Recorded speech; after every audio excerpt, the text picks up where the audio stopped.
Hi, Kamal works 6th standard Tamil subject annual exam revision full lesson தமிழில் பார்க்க போகிறோம். இதுக்கு முன்னாடி நம்ம பொருள் கூறுக்க பார்த்துருக்கோம். அதுக்கப்புறம் சரியான விடையை தேர்ந்தெடுத்துறதுக்கு பார்த்துருக்கோம். இந்த வீடியோவில் நம்ம சொற்றொடரில் அமைத்து எழுதுக, அதாவது ஒரு சொல் கொடுத்துருவாங்க, அந்த சொல்லை தொடராக அமைத்து எழுதணும். எப்படி எழுதலான்னு பார்க்கலாமா? சொற்றொடரில் அமைத்து எழுதுக.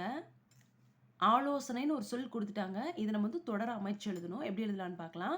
பெரியோர்களின் ஆலோசனை 100 சிறந்த புத்தகங்களுக்கு சமம். இப்படி எழுதலாமா?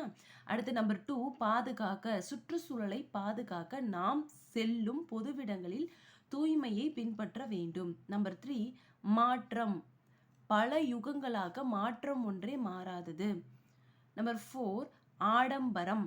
நம் தேவைக்கு மீறி செய்யும் எந்த ஒரு செலவும் ஆடம்பரமாகும், அது ஆபத்தாகும். நம்பர் 5, செடி கொடிகள். பசுமை நிறம் எங்கும் நிறைந்திருக்க செடி கொடிகளை வளர்க்க வேண்டும். நம்பர் 6, முழு நிலவு நாள். முழு நிலவு நாள் என்று அழைக்கப்படுவது பௌர்ணமி ஆகும். நம்பர் 7, அமுத சுரபி.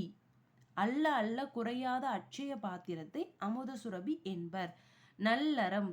நல்லறம் செய்தால் இல்லறம் சிறக்கும். நம்பர் 9, மனிதநேயம். மனிதர்கள் அனைவருமே எந்த சூழ்நிலையிலும் மனிதநேயத்துடன் செயல்பட வேண்டும். நம்பர் 10, உரிமை. பெண் உரிமை காக்க பாரதியார் அரும்பாடுபட்டார். நம்பர் 11, அமைதி. நூலகத்தில் அமைதியை கடைபிடிக்க வேண்டும். நம்பர் 12, அன்பு செய்தல். பிற உயிர்களிடத்திலும் தன் உயிர் என்று கருதி அன்பு செய்தல் வேண்டும். இந்த வீடியோவில் ஒரு சொல் கொடுத்துருவாங்க, அதை தொடரா எப்படி எழுதுறதுன்னு பார்த்தோம்.